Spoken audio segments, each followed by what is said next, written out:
we had a really successful Lenten pledge initiative, a pledge for hope. And we had, 65 people and families join that pledge and take over almost 600 actions to lighten our impact on the environment and to reduce our carbon emissions, at the household level, at the personal level. So it was, for those of us who participated, really just, a great positive thing to do during Lent.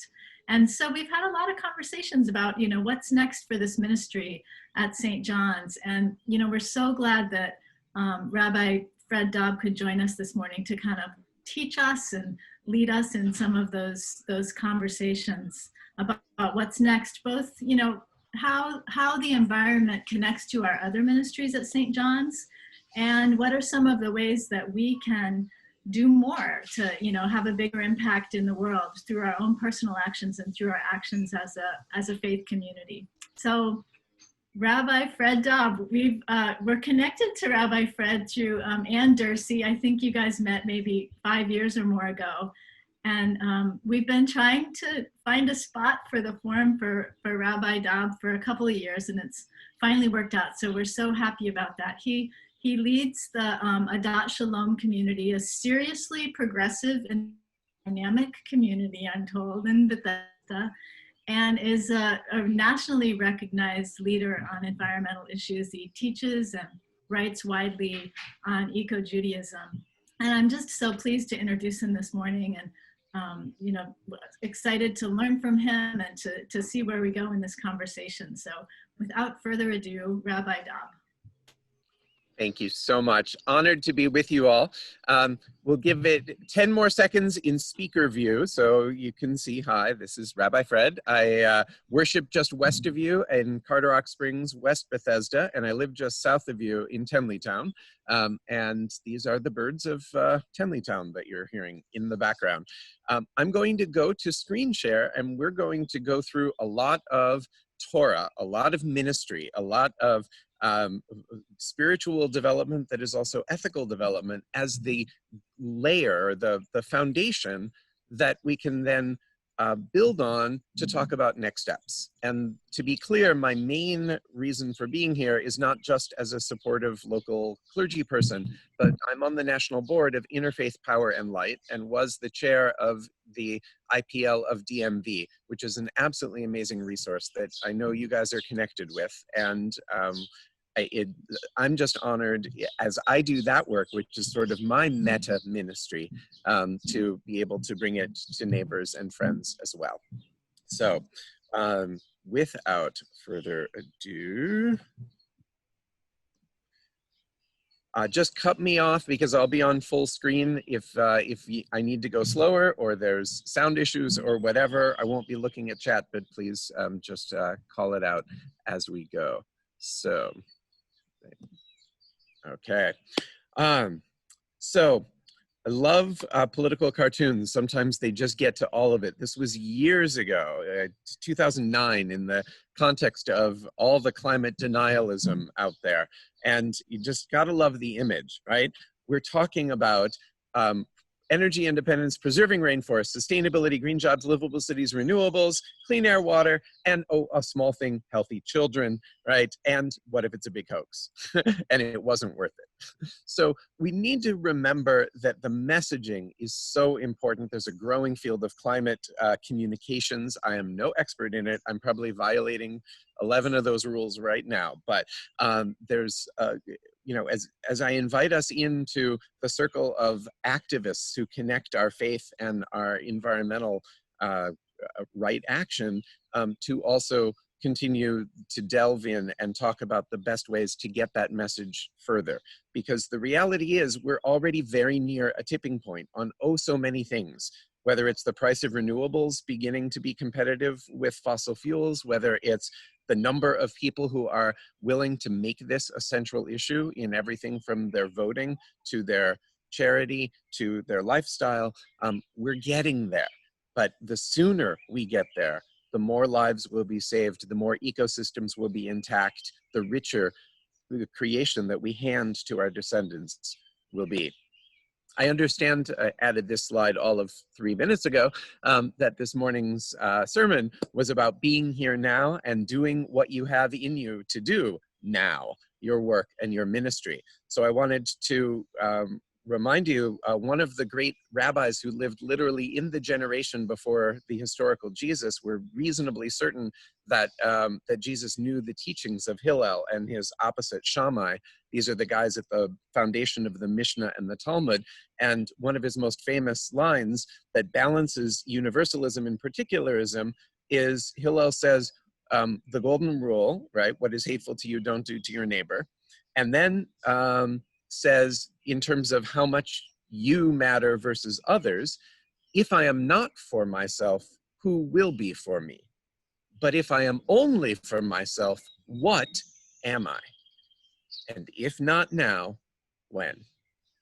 So I add that for nowness. And of course, I believe it was in 64 in his Nobel Peace Prize acceptance when Reverend Dr. Martin Luther King Jr. Spoke of the fierce urgency of now. Might have come up also in letter from a Birmingham jail. To be clear that when there are issues of such moral clarity, we need to invoke not only the power of now simply to be here now and appreciate and do what we can, but also to have the fire lit under us, as Dr. King reminds us, the fierce urgency of now. The meta message here, one of my favorite contemporary theologians, an aged poet farmer in Kentucky and a liberal Christian theologian, Wendell Berry, absolutely amazing. And there are many others that we could quote for this idea as well. Bottom line, our spiritual life is thoroughly intertwined with our social and our environmental practices. Martin Buber, famous Holocaust refugee and 20th century theologian and philosopher, said that finally, love of the Creator and love of that which God has created are one and the same. As Wendell Berry puts it, we cannot exempt from our care anything at all that we have the power to damage, which now means everything in the world. That's heavy. But also, the positive side, with that realization, we've reclaimed, revalidated the ground of moral and religious tradition. There's opportunity here. Sins are not so much wrong simply because they are forbidden by Scripture, but they divide us from our neighbors, from the world, and from God. Sin denies care. So the opposite of sin, the work that we have to do as people of faith and conscience, is to move back toward our neighbors, toward the world. And in doing so, we move back toward God. So keep in mind the question here, who or what do our assumptions or our actions exempt from our care? What are the ways in which our lifestyle, our choices, our everything, in some way don't line up with this sense of spirituality? Just keep that in mind, because we're going to go fast for the rest of it. In the beginning feels like a pretty good place to start. 6 days of creation, and on every day God said it was good. It was a very neat and ordered thing. Day 2 is a weird exception. Don't worry so much about that. Day 6 unfolds like any other day, and the land animals are created, and there is amazing flora and fauna, and the world feels basically complete. And it's already been as much about day 6 as it was about the first 5. And that's when God says it was good. And then, right before the first Sabbath, late Friday afternoon of creation, according to this fabulous mythic story, then God says, hey, how about one more? Let me squeeze it in before the deadline. This is going to be a great ape who's just a little bit different. And this one I'm going to make in my image. So male and female, God created them, and God blessed them and said to them, be fruitful and multiply, fill the earth and subdue it, have dominion. We'll come to that.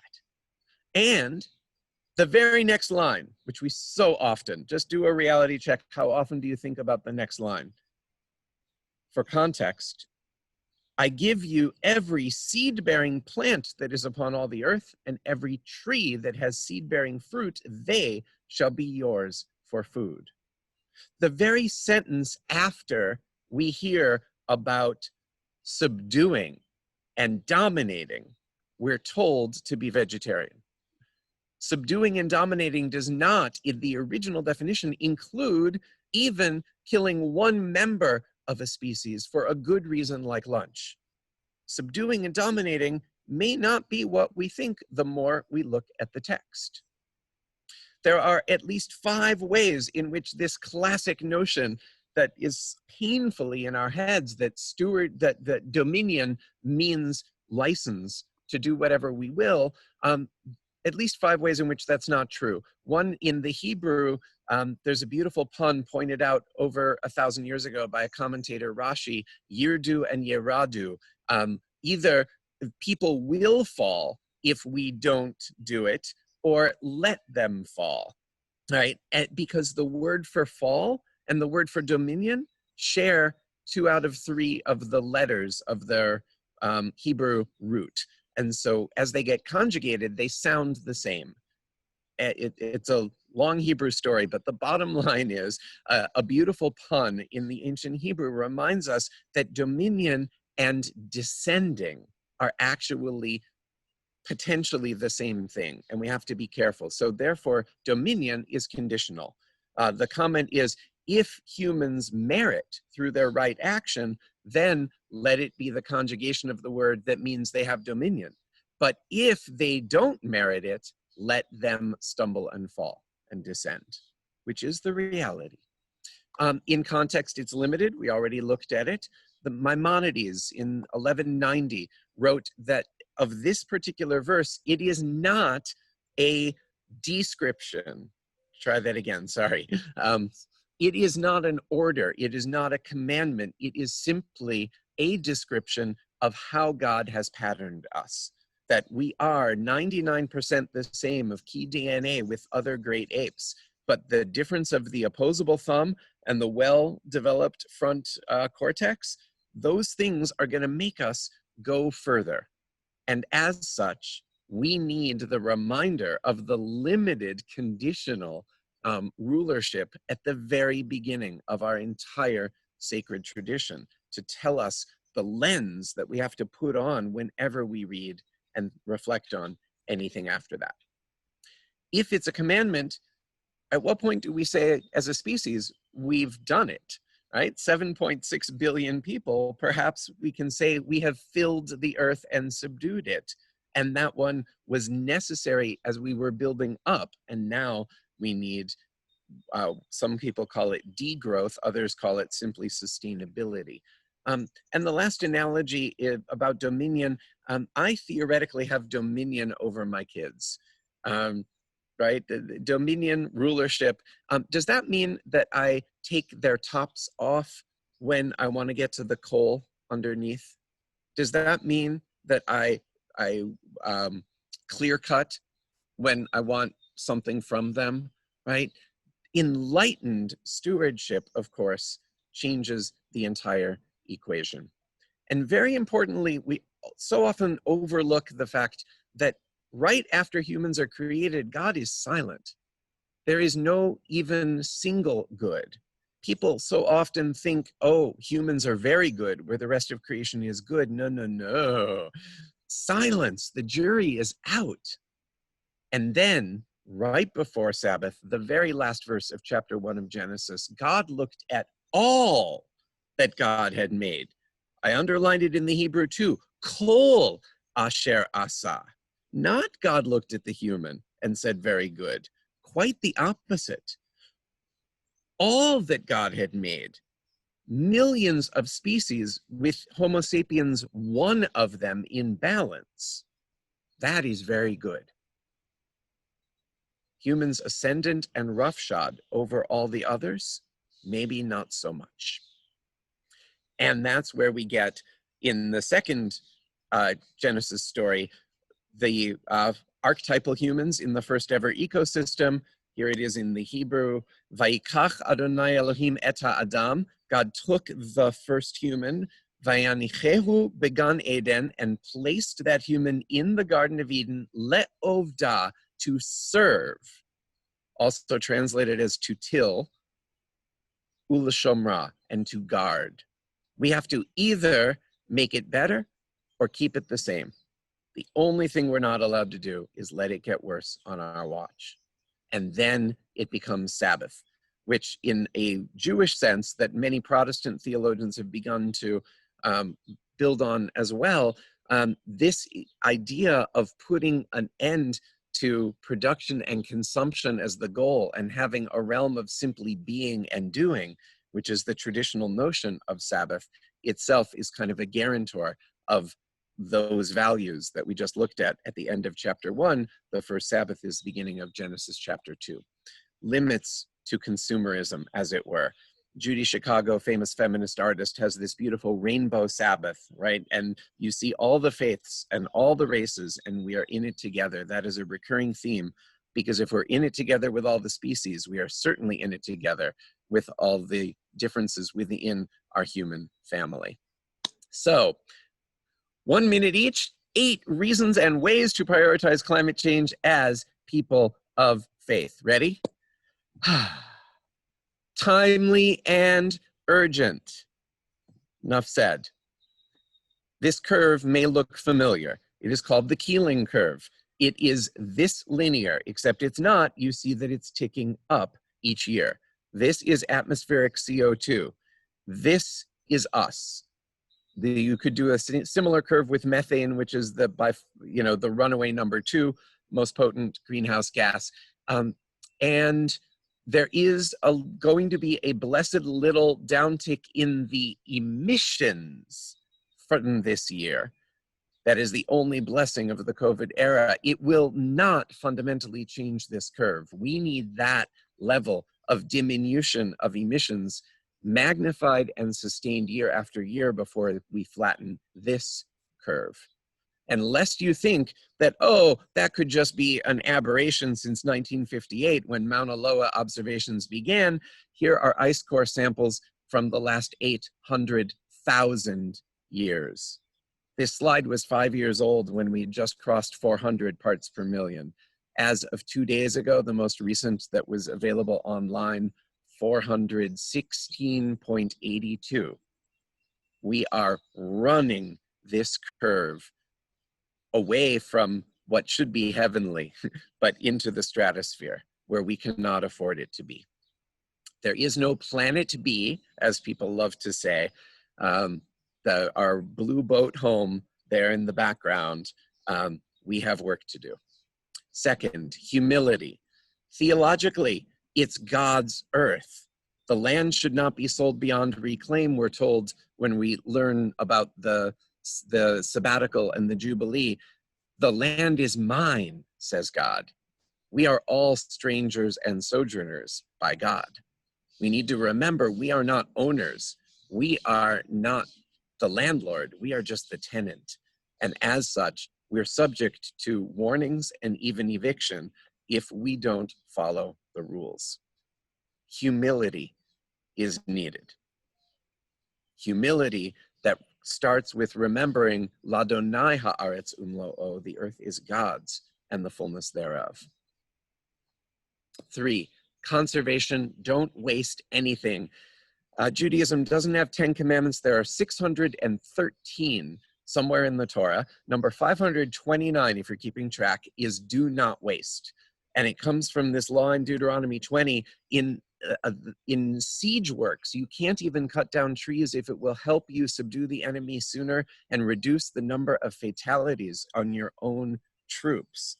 If so, how much more can we not get lazy in how we structure an international economy so that we're cutting down trees and making entire species extinct for toilet paper, which is the contemporary reality.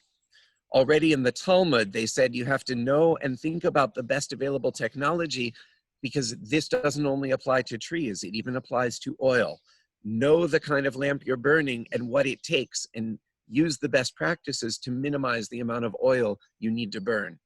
That was in the year 400. righteous people do not waste in this world a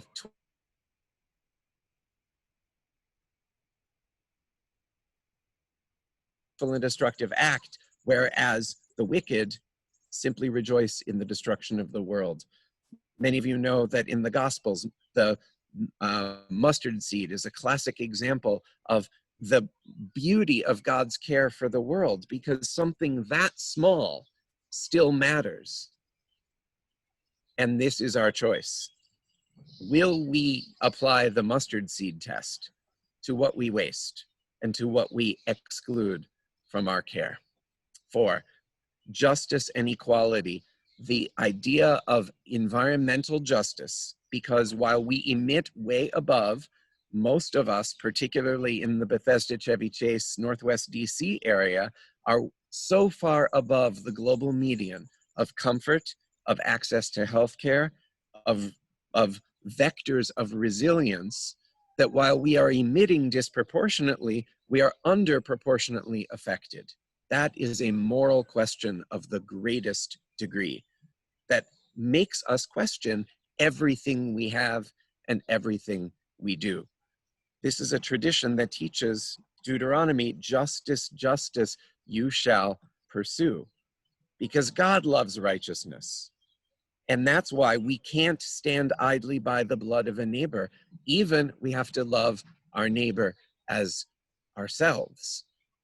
The only good billboard that I've ever seen, the one on the upper left, that love thy neighbor thing, I meant that. This notion of love, this potential infinite value of every human being who's created in God's image, no exceptions, has to be applied to the climate crisis. It has to be applied to our looking at the choices that we make on a regular basis, because it's bad and it's getting worse. And disproportionately, though not only, disproportionately, it is the global South, it is people of poorer communities, people of color, developing nations who are most adversely impacted. This was paradise. And related to that, this notion of love is also, of course, the interfaith value. We can't forget the I of IPL, right? Power and light both connote that mix of electricity and religion. It's a great image, but the interfaith is every bit as important. And the fact that we live in a world where a rabbi can teach on Zoom for a nearby Episcopal parish is an absolutely beautiful thing, because we share the text, love thy neighbor. And as our Quaker friends have it on their placard that goes out to all the rallies, no exceptions. Preserving life. We may have given some thought to the fact that climate change is opening up new vectors for diseases and making likelier the spread from bats through pangolins to humans. It's not the only reason, but it's part of it. We know it's connected to all of these other things. We know there is a direct human impact. Judaism teaches that saving a life, even potentially saving a life, becomes the paramount consideration in any cost-benefit analysis. It pushes aside everything else. Some of you may have read very early in the COVID era this amazing piece by an 18-year-old activist, Jamie Margolin, in the Post. Look it up if you haven't. I'm 18 years old, and I keep hearing the same excuses. We can't make the changes. We can't transform our economy. We can't change that fast. But Corona has blown their cover. We can make immediate dramatic behavioral changes. Just up to now, we haven't been willing to. And she goes on, harsh, important love for all of us who are older than 18. They're making sacrifices as people who are disproportionately less affected by this disease to keep others safe. But the way the coronavirus disproportionately affects older people is exactly the same way that the climate crisis disproportionately affects young people, because they're going to be alive for more years of the worst, and it is getting worse year by year. The statistics are flipped. Young people will suffer the most. How come many older people are not sacrificing so the youth can live? And she reminds us so importantly, when the worst has passed, don't rush to return to, quote, normal, the old comfortable pattern of destroying the planet. Normal was not okay. Normal was not sustainable. Normal was not holy. Let's build a post-pandemic reality that is sustainable, that is just, that is holy. We do that also for the sake of the rest of creation. Humility, again, millions of other species we share this fragile planet with. We need to remember that they're part of the plan. Noah is the classic example of this.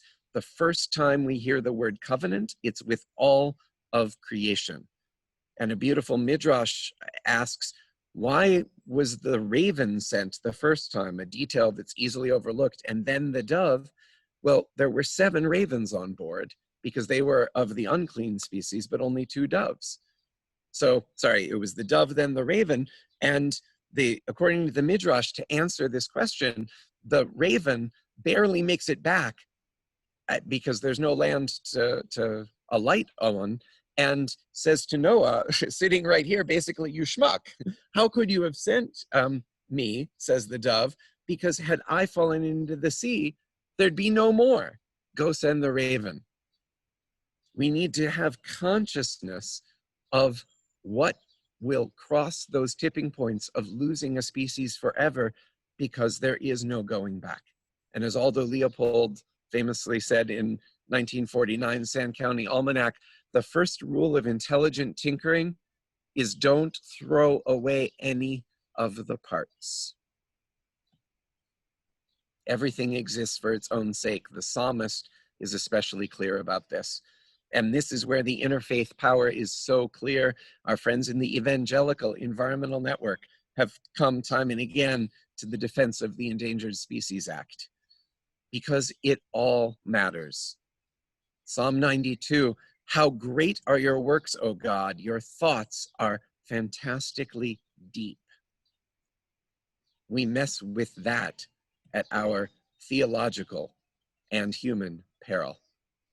And finally, precautionary principle, the basic idea of playing it safe. Deuteronomy 22 says when you build a house, you have to put a parapet around the roof, because you never know, a roofer, a kid, someone could be up there. You don't want them falling. You don't want that blood guilt on you. And that gets extended to any potentially dangerous object. Remove them far from yourselves and from the way of the community. In architecture, some people like the parapet, they keep it as a vestigial thing. That ain't gonna do nothing. But what about parapets for land use? Parapets for energy systems?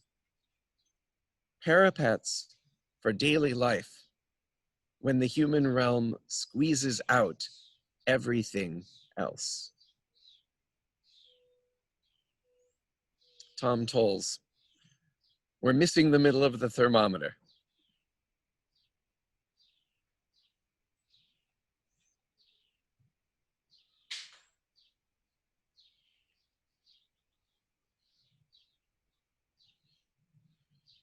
When we flip the electricity locally, we're getting a mix. It's ever less coal, a lot of natural gas, some nuclear, some hydro, growing but small amounts of wind and solar.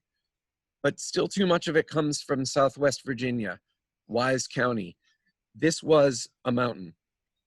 This is what our energy rapaciousness, our unwillingness to rethink what kind of light do we need and how often do I bother to turn off the light when I've forgotten?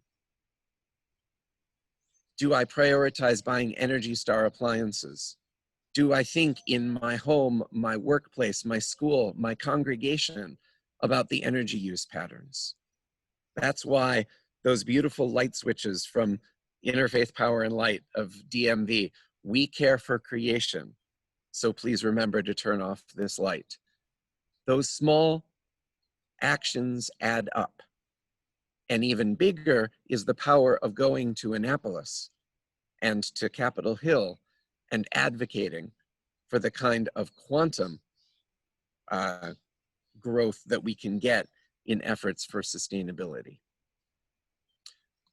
Last piece of Jewish text: it's not upon you to finish the task, but neither are you free to desist from it. Don't get overwhelmed. Don't worry that you won't finish it. Don't let the magnitude of the crisis stop you from getting involved. You have to do your part. And finally, the intergenerational. Choose life, Deuteronomy says, that you and your children may live. The choices we've made recently, another Tom Tolles, for bigger profits, take bigger risks. Oh, maybe we should take that sign down. I want to suggest that there are old paradigms at play that are still active in our retirement portfolios. They're still active in large swaths of the electorate. They're still active in large swaths of religious America.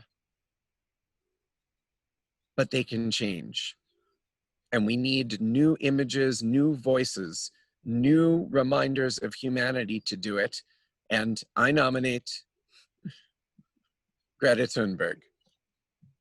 Some of you heard last fall at the UN Climate Summit, you old people, us, come to us young people for hope. How dare you? You've stolen my dreams and my childhood with your empty words, and I'm one of the lucky ones. Again, environmental justice. People are suffering, dying, ecosystems are collapsing, mass extinction, and you're talking still about money and fairy tales of eternal economic growth. How dare you? The eyes of all future generations are upon you. Are we being good ancestors? To be good ancestors, rethink everything and do it in spiritual community, starting here.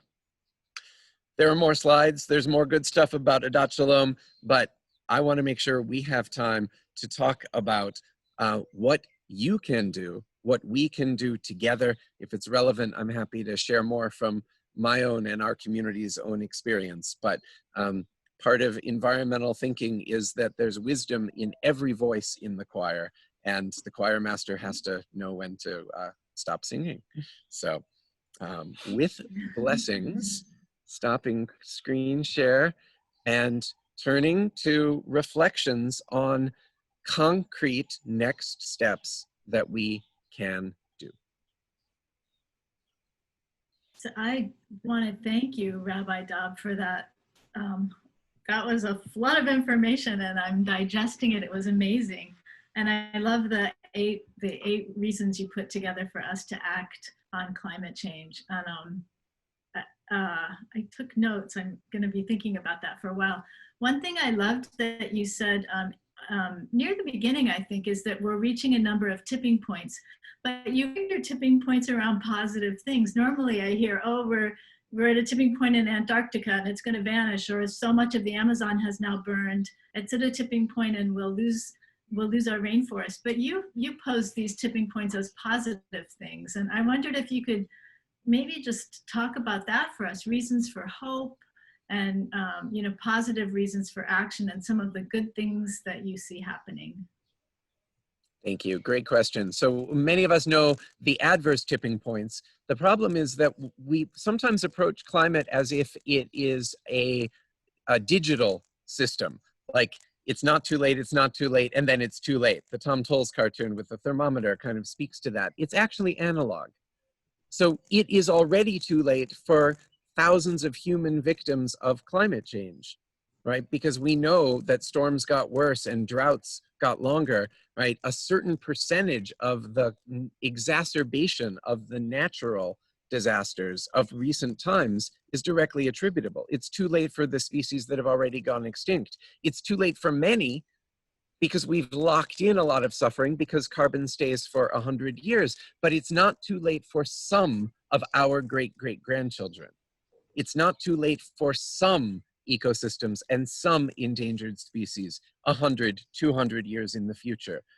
It's a little bit of a thin hope, but it's what we've got, that everything we do makes an incremental difference, and it is not too late for some. And we can't let the massive suffering growing around us inure us to the fact that we still have agency, not in real time, because there's a delay. Like on Zoom, you can't sing together because of that little delay, right? So we make the change and we won't see it, but our descendants will. And in the theological understanding, God most certainly will. That's where hope comes from. I love that. I'm wondering, please, folks, type questions in your chat, or I think we can raise hands as well. And I saw that the Eco Team co-chair, Tom Kerr, is also on. And Tom, I just wondered if you wanted to add anything right now before we segue to questions and hands.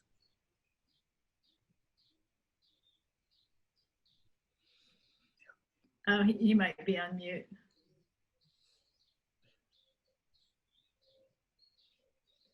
Yeah. It's okay. Okay. So, yeah, anyone, and questions are welcome, but ideas are even more welcome, or suggestions or exhortations. So happy to clarify, but mostly want to light a fire.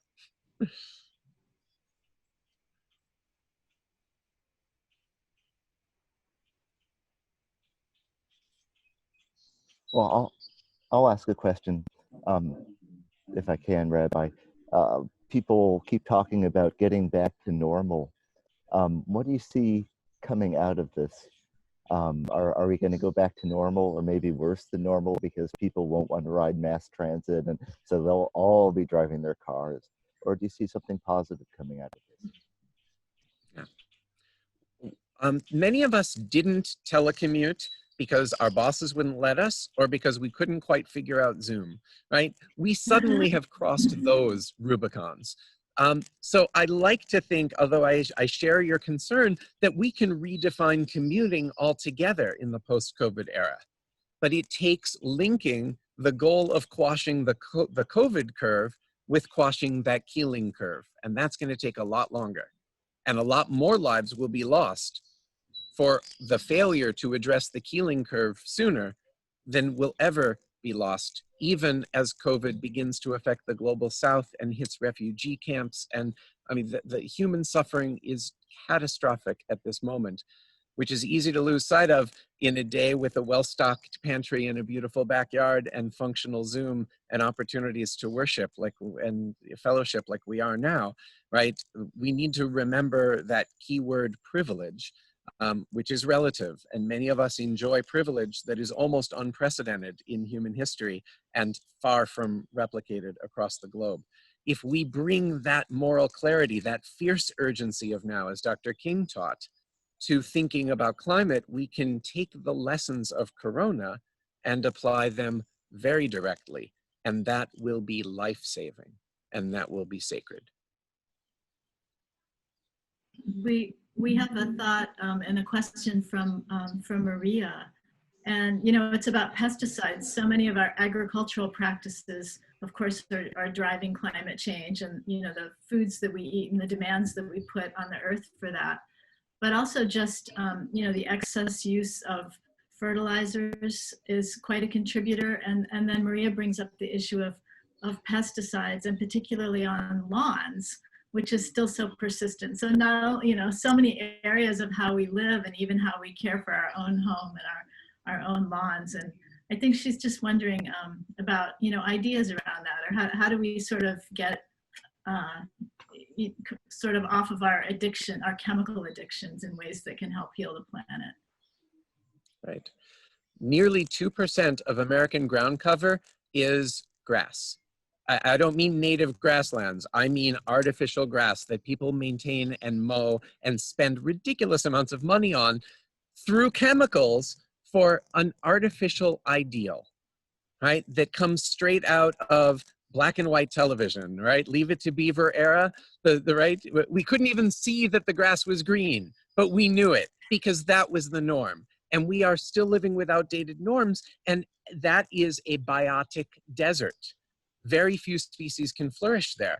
But native grasses, which there are plenty of in the mid-Atlantic region, will support native pollinators, the bees that we are crashing around us that need more habitat, the butterflies, the birds. We can appreciate so much beauty when we do that. We just need that paradigm shift. And so much of it goes with those old outmoded ways of thinking, that everyone needs a chemlon, right? Just like GDP is the indicator of success. Those are old ways of thinking, and people of faith and people of conscience already know better.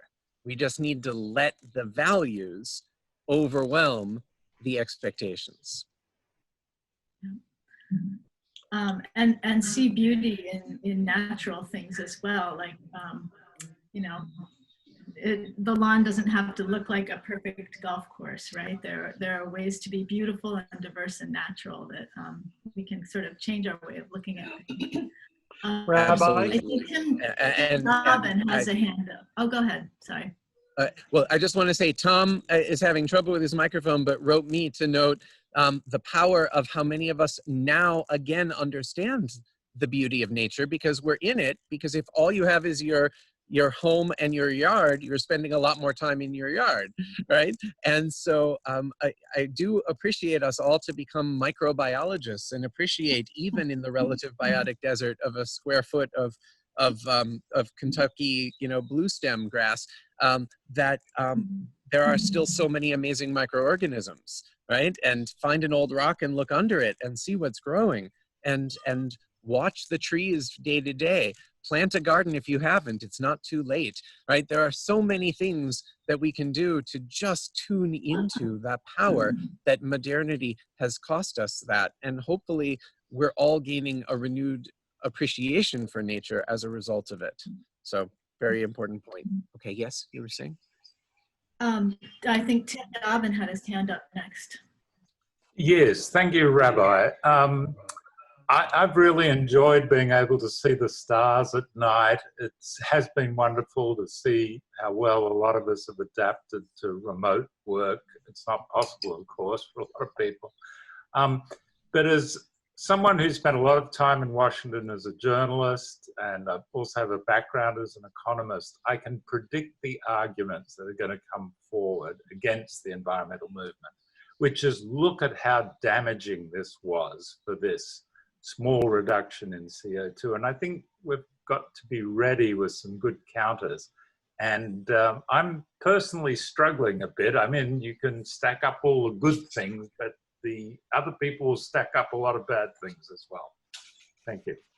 No, thank you. And unfortunately, the discipline of economics has so much to do with this. And there are voices, wise voices, Nobel laureate voices within the economic academic community that understand that part of it is a risk analysis issue on global steroids, and that since the downside of this is so potentially catastrophic, it is also that expensive. So even if you immorally continue to refuse to assign proper value to future lives or to the rest of creation, right, which are variables that go into economic equations, and we need debates over what should populate those variables, and that's why we need greater economic literacy among people of faith and conscience. But even if we continue to lowball that, we need to remember that the economic price over time, there will be no business as usual with the kind of climate damage that a no action scenario is locking in. And so it's really a question of short-term versus long-term thinking. And so I thank you, Tim, for that, because my favorite soundbite about this that I think is really important is that question of time frame for all of our thinking. Because in politics, they think in 2-year electoral cycles, or 4 or 6. In the corporate world, they think in 3-month terms because of quarterly profit reports. But we are the people whose scripture talks about the 3rd and the 4th and the 1000th generation. Exodus chapter 34, verses 6 and 7, God reveals the divine self in whose image we are created as extending the iniquity of the ancestors onto the descendants, even to the third and fourth generation. That's 100 years. That's exactly how long carbon lingers. But God's chesed, God's loving kindness, continues la'alafim, to the 1,000th generation. That's geological time. Where do we think about the 1,000th generation in politics? Where do we think about the 1,000th generation in economic analysis? But as people of faith, we have to, and we have to bring it into our politics and bring it into our economics. Thank you so much, Tim. Happy to follow up. Rabbi, I see Annalise asked you to speak about kind of this generation impacts, I guess, as we transition to cleaner energies, and maybe she brings up coal communities and the issue of jobs. So how do we think about that or help replace some of the jobs as we make these transitions? So true. There's a beautiful movement called Just Transition. You know, there are winners and losers in every economic and political reality. And historically, the oil companies have been disproportionate winners because we haven't put the proper price on the cost of their, quote, incidental activities, their externalities. But obviously, we need to find ways to favor the clean energy that will actually give the kind of future that we need, but we need to be sensitive to the coal miners and the oil workers, and right, we need to be aware of who loses and who wins, and we need a strong interventionist approach of everything from a safety net to job creation programs. You know, there are some towns in West Virginia and Kansas and places like that that had the forethought in the middle of red fossil fuel extractive America to say we need a new thing, and they brought a wind turbine plant or a solar facility to their town, and they've seen great results. So this is not simply favoring the coasts over the heartland, right? But we need to have a heart when we think about these things and absolutely embrace the just transition agenda. Tim, did you still have a hand up, or is that your hand from before? Okay. Hey, may I ask a question, Jane? Yeah.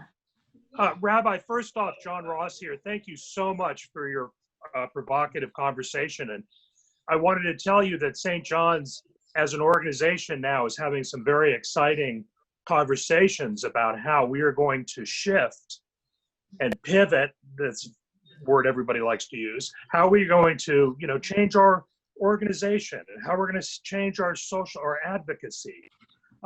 I can see very clearly myself as an individual, the practices that I need to think about and to do. I would really love to hear your ideas on, as we move through this discerning process ourselves, what kind of advice do you have for the things that we should be thinking about as an institution, not just as individuals? Where should we really be thinking about pivoting and working on and focusing on? Awesome. So the slides that I didn't include were some things from Adat Shalom as a building and as a set of programs, as an example of what a Bethesda congregation can do when they say this is core, and it affects every piece of who we are and what we do, from our grounds, from our design of the building and how we operate it. And I know that you're in early capital conversations, and so the whole idea of prioritizing that is so vitally important, because that locks in certain patterns of consumption for generations, sunk into the bricks and mortar. So we need really good choices there.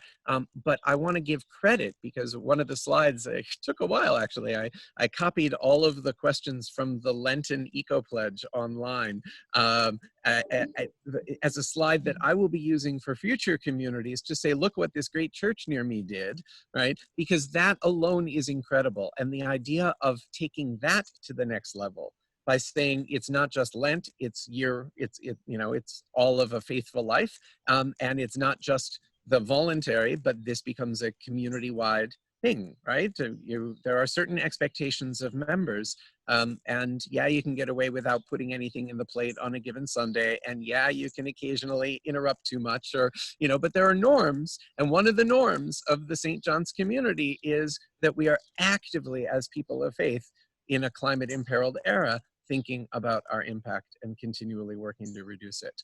So more power to you, because it's beautiful. I see in the chat, Karen Berry had a very good and painful question, which is that while we have to do the long-term work, what do we tell our kids who are in that generational period before even a successful intervention now yields full results? We have locked in so much suffering for the next generations, and that is a very real thing. And the first thing we say to everyone younger than us is, I'm sorry. And the second thing we do is, I'm demonstrating it. And the third is that I am going to do everything I can to equip you to make lemonade out of the lemons that we have bequeathed you, right? And may you find meaning in the struggle, and may you find friendships in these movements, and may you find power in knowing that you are turning the tide, even though you happen to have the bummer of being the generation that will be alive at the nadir of this. But they will only be the nadir rather than our great-great-grandchildren being that low point if we act. And we have to demonstrate it in order to give our kids any reasonable hope. So yes, it's a thin, wan hope, but it is what we've got, and it's what our children have. I wanted to get that in now so we didn't have to end on that note, but important, real stuff. Julia, your hand is up. Yeah, thank you. I wanted to ask a little bit about garbage, because I think that all of us confined at home, we're seeing a lot of times, my garbage ends up in a trash can at work, and so I don't really see the volume of it, right? I don't even see the volume of toilet paper that I use because I use it at work. And I just wanted to ask about that issue and what you've seen people do in that vein. That's so great a question. Keeping at least a mental, if not an actual journal of this time, right? We are gaining insights when we stop to think about it, because we've been forced to examine our assumptions, right? And just watching the garbage or the toilet paper or the bills, right? We're suddenly realizing things that we had simply taken for granted when so much of our lives are lived externally. And so holding on to those insights, because there's real power there for the rest of our lives and for our parenting and the influence we have on younger people, to say we learned these lessons. A little bit like the Depression era mentality got replaced by the disposability of a plastics industry heavy post-war reality. But Depression era mentality, if any of us had those conversations with the elders who lived through it, they knew not to throw away anything. They would be appalled at some of the basics that we've simply baked in, and we can rethink all of it. And we can actually do that much more easily. This is the other piece to Tim's important question about the economics. The COVID closures happened on a dime. We weren't ready. But we can put in 30-year escalations into the economic steps that just have to start now, and we can be planful about it, and we already can do many of the things that we think of as our lifestyle at a much lower impact as the price of battery storage goes down, which makes electric cars more effective, which cuts the legs out from under the argument of natural gas as the bridge fuel in quite the same way. There's all these wonderful technological developments that are part of the hope equation, but the point is we can actually do this in a planful way that doesn't so much hurt. Just like our lives lived in seclusion during the COVID era as painful as the loneliness can be, and as much as we don't like our wings being clipped, the reality is most of us day to day, our existence is pretty solid. And when we look back, to be able to count, have that attitude of gratitude and count our blessings and realize that our wings were clipped, but we did it in the name of health and life, and we felt good about it, and we emerged on the other side better for it. And that's precisely the conversation we need to have about consumption and energy and everything else that drives the climate crisis. Thank you.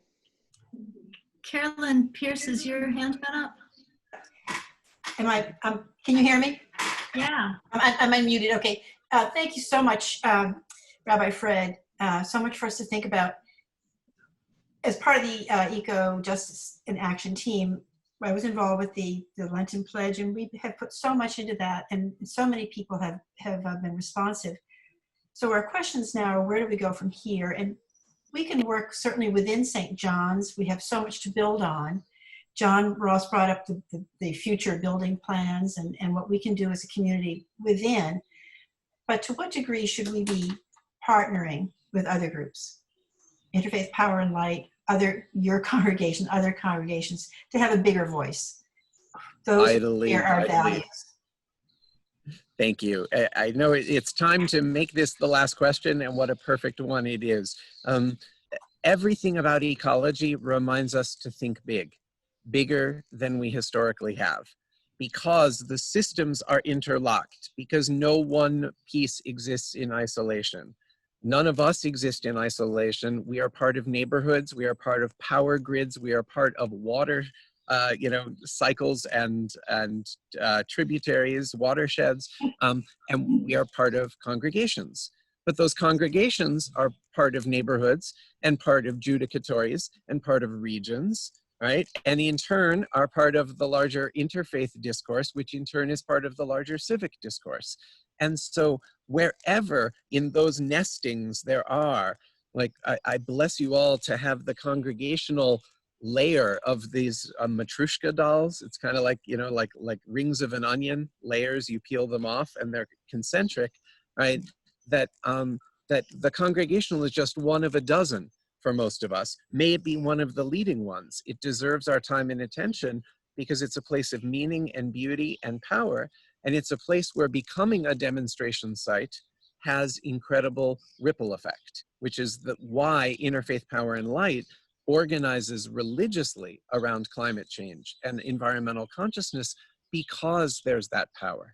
And so there are great ideas from other Episcopal churches around the country and around the Anglican Communion. Learn from them. There are also amazing things happening in mosques and synagogues and gurdwaras in Montgomery County and DC. Learn from them. And in IPLDMV.org, Interfaith Power and Light of the region, is the wonderful clearinghouse where there are staff who are having these conversations and figuring out what best practices and best programs are out there and making them broadly available. So we are in it together. Even as you deserve to have a little bit of a, let's make us one of those green congregations. Absolutely, a little ego here is fine, but in the grand scheme, we have to remember that we're all in it together. Well, Rabbi Dobb, I just want to give you a huge thank you. That was inspirational, and I know on the Eco Action team and the congregation as a whole, we're just looking forward to really taking more responsibility in this area and doing our part to make things better. So you've given us so much to think about. I'm really looking forward to getting more plugged into IPL and other groups that you mentioned. So thank you so much. I know we talked about ending with a song, and I hope that people are up for that. Jay was going to transition us to a hymn that Carl and the choir put together for us a couple of weeks ago. And it's, if you don't want to sing it home, just if you could just kind of quietly pay attention to the words, it's just so fitting for today. It's really a celebration of creation and all we have to be thankful for. So we'll do that now. And Rabbi Dobb, thank you so much. Thank you.